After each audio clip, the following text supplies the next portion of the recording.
ಇವಾಗ ದಲಿತ ಅನ್ನೋ ಪ್ರಶ್ನೆ, ದಲಿತ ಅನ್ನೋ ಪ್ರಶ್ನೆ, ಆ ಪದ ಅದು ಒಂದು 19ನೇ ಶತಮಾನದ ಮರಾಠಿ ಇನ್ಸ್ಪೈರ್ಡ್ ಆಗಿರೋ ಪದ. ಅದು ಒಂದು ಬ್ರೋಕೆನ್ ಪೀಪಲ್, ಚದುರೋಗಿರೋ ಒಂದು ರೀತಿ ಆ ಒಂದು ಜನಾಂಗದವರು ಅಥವಾ ಜನರು ಅಂತ ಒಂದು ಪದ Dalit. It's a term of self assertion ಪದ.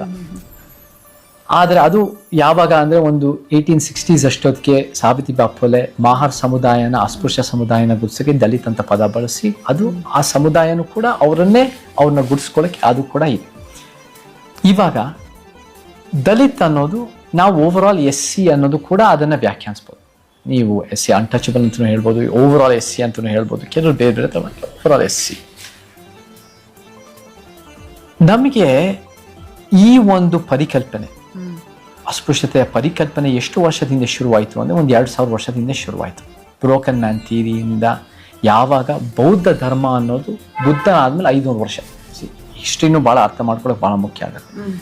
1000 ವರ್ಷ ವೈದಿಕ ಯುಗ ಇತ್ತು, ಆಮೇಲೆ ಬುದ್ಧ ಮಹಾವೀರ ಬರ್ತಾರೆ, ಅದರ ನಂತರ ಬುದ್ಧ ಯುಗ ಒಂದು 500 ವರ್ಷ ಇರುತ್ತೆ.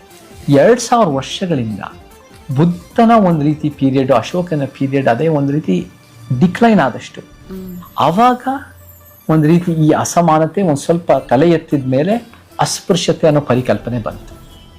ಹಾಗಿದ್ದಾಗ ಅದು ಯಾವತ್ತೂ ಕೂಡ ಆ ಪರಿಕಲ್ಪನೆ ಇರಲಿಲ್ಲ ಅಂತ ಹೇಳೋಕ್ಕಾಗಲ್ಲ. ಅದು ಒಂದು ರೀತಿ ಡಾಕ್ಟ್ರಿನಲ್ಲಿ ಇರ್ಬೋದು, ಅಂದರೆ ಈ ಚಾತುರ್ವರ್ಣ ವ್ಯವಸ್ಥೆ ಅಂತ ಏನು ಹೇಳ್ತೀವಿ, ಆ ಚಾತುರ್ವರ್ಣ ಹೊರಗಿರೋರು ಪಂಚಮರು.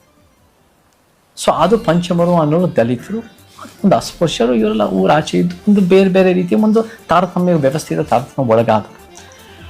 ಬಾಬಾ ಸಾಹೇಬರು ಅದೇ ಸಮುದಾಯದಲ್ಲಿ ಹುಟ್ಟಿದ್ರು. ಆದರೆ ನಾವಿವತ್ತಿನ ದಿನ ಒಂದು ಉತ್ತಮ ಸಮಾಜ ಕಟ್ಟಬೇಕು ಅಂದರೆ